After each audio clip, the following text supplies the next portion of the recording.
બદામની ચીકી બનાવવા માટે સૌથી પહેલા તો આપણે બદામ લઈશું।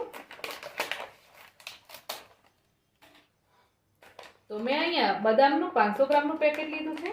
તો એમાંથી આપણે અડધી બદામ કાઢી લઈશું। તો આ રીતે આપણે અડધી બદામને રહેવા દેવાની અને અડધી બદામથી ચીકી બનાવીશું। તો 500 ગ્રામનું પેકેટ લીધું છે તો 250 ગ્રામ જેટલી બદામની આપણે ચીકી બનાવીશું। તો સૌથી પહેલા આપણે આ જે બદામ લીધી એને આપણે ચોપ કરી લેવાની। આ રીતે આપણે બદામના ટુકડા કરીશું। જો તમે આ રીતે એક એક કરીને બદામના ટુકડા નહીં કરવા માંગતા હોય તો તમારે પલ્સ પર મિક્સરમાં ચલાવી લેવાનું, કાં તો પછી તમે ખાણી દસ્તામાં કૂટી શકો એકદમ દરદરું।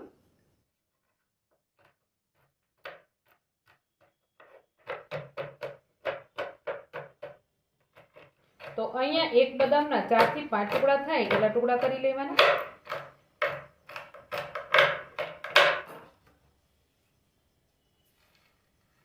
તો આ રીતે આપણે બધી જ બદામને ચોપ કરી લેશું।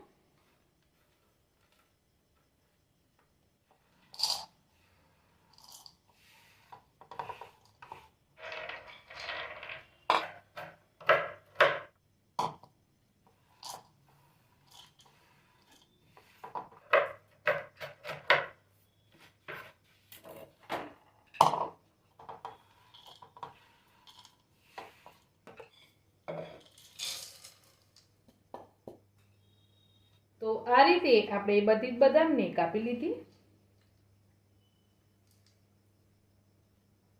તો હવે આપણે બીજી એક તૈયારી કરવાની છે। તો આ રીતે બટર પેપર લેવાનું અને બટર પેપરને પણ આપણે ઘીથી થોડું ગ્રીસ કરીને રાખવાનું।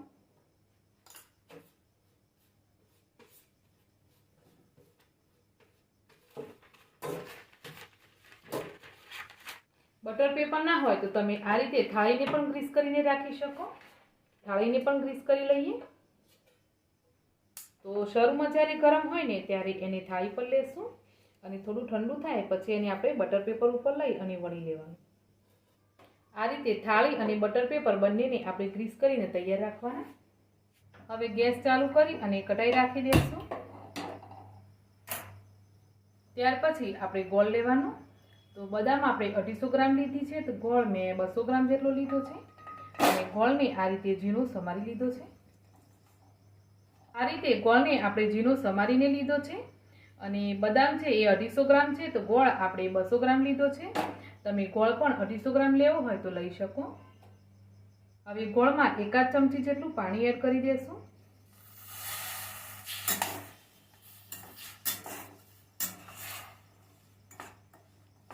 ગોળનો આપણે પાયો તૈયાર કરવાનો છે। 1 ચમચી આપણે ઘી એડ કરી દેશું।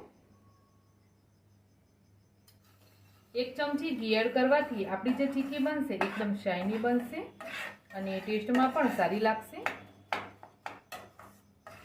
હવે કન્ટિન્યુ આ રીતે ચલાવતા જઈ અને આપણે ગોળની ચાસણી બનાવવાની છે।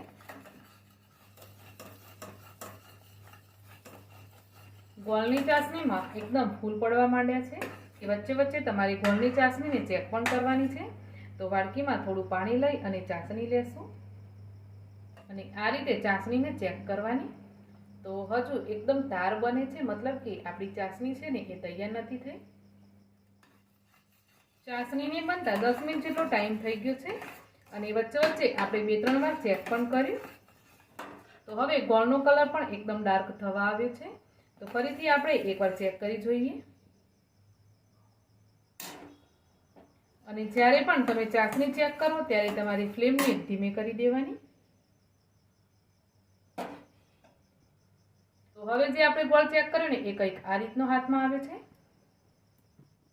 તો હવે આ ગોળ છે ને એ જરાય પણ ખેંચાતો નથી અને એકદમ ક્રિસ્પી થવા લાગ્યો છે।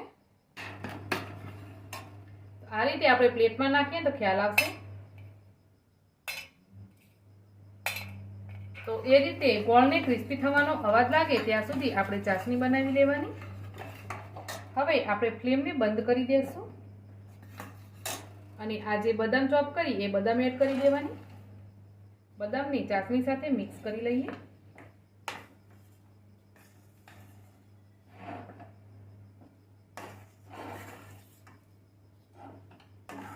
તો બદામ સરસ મિક્સ થઈ ગઈ છે। ફરીથી આપણે આની અંદર અડધી ચમચી જેટલું ઘી એડ કરીએ। તો આ રીતે અડધી ચમચી જેટલું ઉપરથી ઘી એડ કરીશું તો ચીક્કી છે ને એ ખાવામાં એકદમ મસ્ત લાગશે.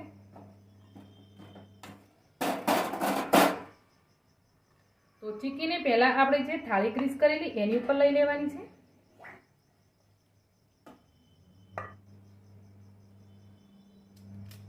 હવે હાથ ઉપર થોડું ઘી લગાવી લેવાનું. આ રીતે હાથ ઉપર થોડું ઘી લગાવીશું અને ચીક્કીને આમ આપણે ભેગી કરતા રહેવાનું.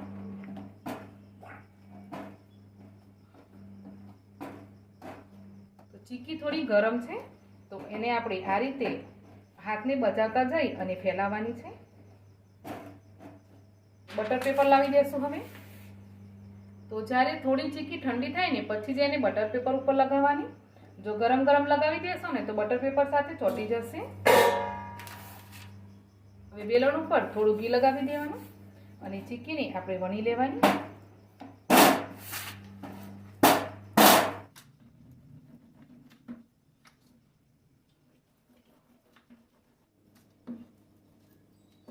તો આ રીતે આપણે ચીક્કીને વણી લીધી છે અને ચીક્કી જ્યારે થોડી થોડી ગરમ હોય ત્યારે જ એની અંદર આપણે પીસ કરવાના.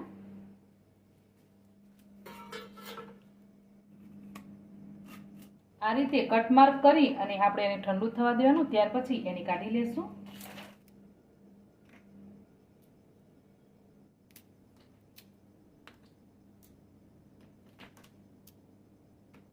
ચીક્કીને આપણે ખાલી 10 જ મિનિટ છોડી અને ચીક્કી સરસ એવી ઠંડી પણ થઈ ગઈ છે અને એ સરસ નીકળી પણ છે. આ જુઓ, આ રીતે ચીક્કી કાઢું છું એના પરથી તમને ખ્યાલ આવતો હશે કે કેટલી સરસ આપણી બદામની ચીક્કી બનીને તૈયાર થઈ છે. વાહ વાહ, અહીંયા આપણી બદામની ચીક્કી બનીને તૈયાર થઈ ગઈ છે.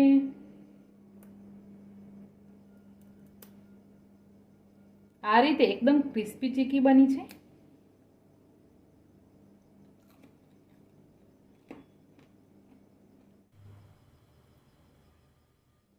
આજની તમને બદામની ચીક્કીની રેસીપી કેવી લાગી ફ્રેન્ડ્સ, મને કોમેન્ટ કરીને જરૂરથી જણાવજો. રેસીપી ગમી હોય તો ફેમિલી ફ્રેન્ડ સાથે શેર કરજો. ચેનલ ઉપર નવા હોવ તો ચેનલને જરૂરથી સબસ્ક્રાઈબ કરજો. તો મળીશું એક આવી જ નવી રેસીપી સાથે. આવજો.